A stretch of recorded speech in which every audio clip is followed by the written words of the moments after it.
make this super easy half square triangle quilt block. But first, always remember to share this so it will save to your profile and you can find it when you're looking for it again later. We're working on our chicken applique quilt. Now, this is going to be 6 blocks of applique and 6 blocks of patchwork. The patchwork we're going to do in between it is this quilt block, y'all. It's so cute. So many questions. What is an HST? HST is a half square triangle, which is, dun dun dun, this design right here.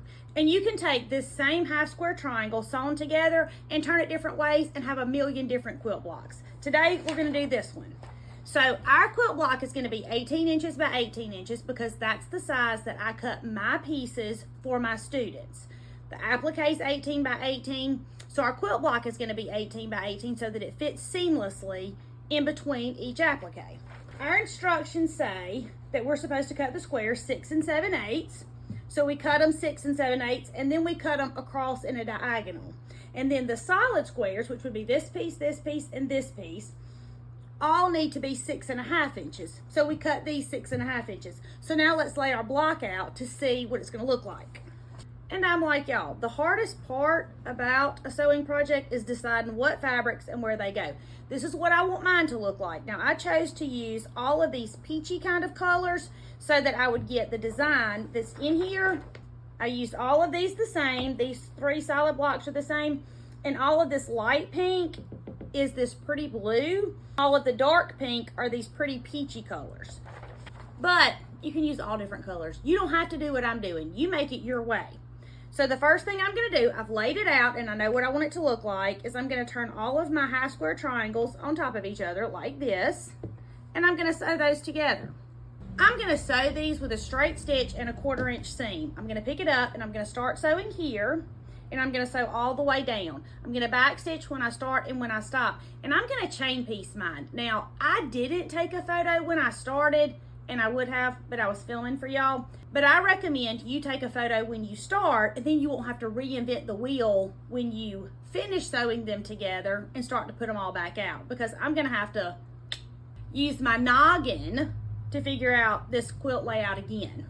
But I think I can remember. But if I were you, I would take a picture, lay it out, take a picture of what it looks like, then sew it so you can look back at your picture and lay it out again. If you've been quilting long, you know that different quilt blocks go by different names. Everything is not called the same thing always. So I decided to name my quilt blocks whatever I wanted to. And if you want to call them something different than what I've called them, that's exactly what I want you to do. And I'm going to work my way through this list of quilt blocks and show you how to sew every single one. So we've sewn them, now let's iron them. And we're going to talk about my ironing situation. And yes, it's a whole situation, but if you don't have one, get one because it's the greatest thing ever.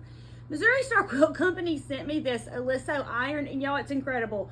But I might love the little pet carrier as much as the iron. Is that not the cutest thing ever? If you're taking it to your sisters or your daughters or your mamas to sew, it's precious, super handy. Now, I have this iron and I have my pieces. I do not iron my seams open or even to one side. I just iron them flat. But you can iron them any way you want to. If you want to iron them open, that's exactly how I want you to iron them. And if you want to iron them to one side, I want you to iron them that way too. I got so tickled last night. I was thinking about my beginning sewing journey and all of the years that I sewed on my dining room table. And for the record, I still sew on my dining room table. Actually here and at home. This table was my dining room table the big baby's entire life. I've had it about 20 years, I guess. But it was old and I only had 6 chairs. And my family's kind of big now. There's 5 of us, 3 kids, my husband and I. And when we have any company, there's not enough chairs. And so I got a new dining room table. And this one came here because it's super sentimental. It's got a little super glue stuck to it and a paint spot here or there. But it's still in great shape. And when I'm at home, I sew on my dining room table too, with my little ladies. Now, let's put our quilt block back together. We've talked about my clips before, but let's talk about this. I'm going to take this clip and I'm going to put it on my very first block on the top row. And that's going to let me know that that is the top block. And then I'm going to turn it face down onto the second block. and pick the second block up and put it on the bottom. This is my system. You do any system that you want. And if this makes you uncomfortable, sew them 2 at a time. Do not sew them when you're not sure and then have to rip it all out. Trust me, I know this from lots of experience. So I'm going to pick up my first 2 pieces and I'm going to put them pretty side to pretty side, and I'm going to sew this right here. Straight stitch, 1/4 inch seam, back stitching when I start and when I stop. Now after that's sewn and I open it up, I know that that's the top of my row. And so then I will take it and I will lay it down like this and sew right there. I'm going to do that to all 3 rows. And I know y'all are yelling at me because I'm yelling at myself while I'm doing this voiceover that my block is upside down. But don't worry, I figure it out shortly, like right now. And I already got it wrong. I sewed one of my half square triangles going in the wrong direction. Right now, I'm going to pick it back up and do it again.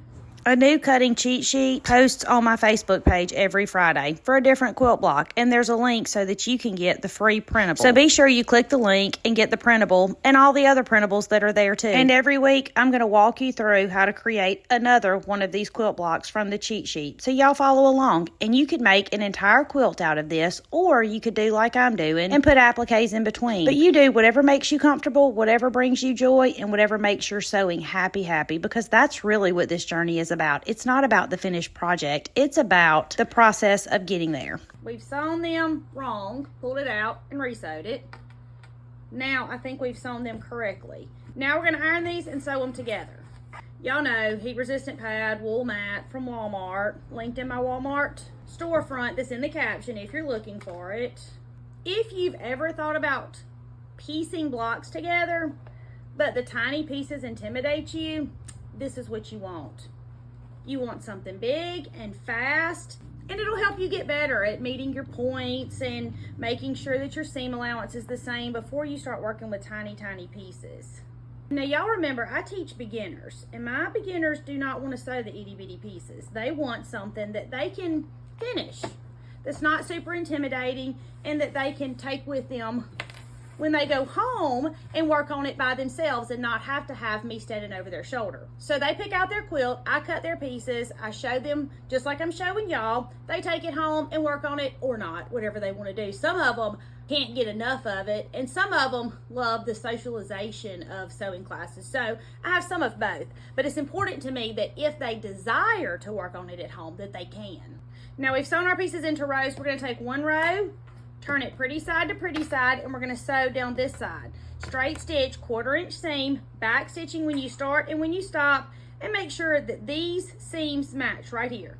Pinch it, pleat it, pull it, whatever you've got to do. Just make sure it matches. Because if it gets off just a little bit, you'll never get it back on.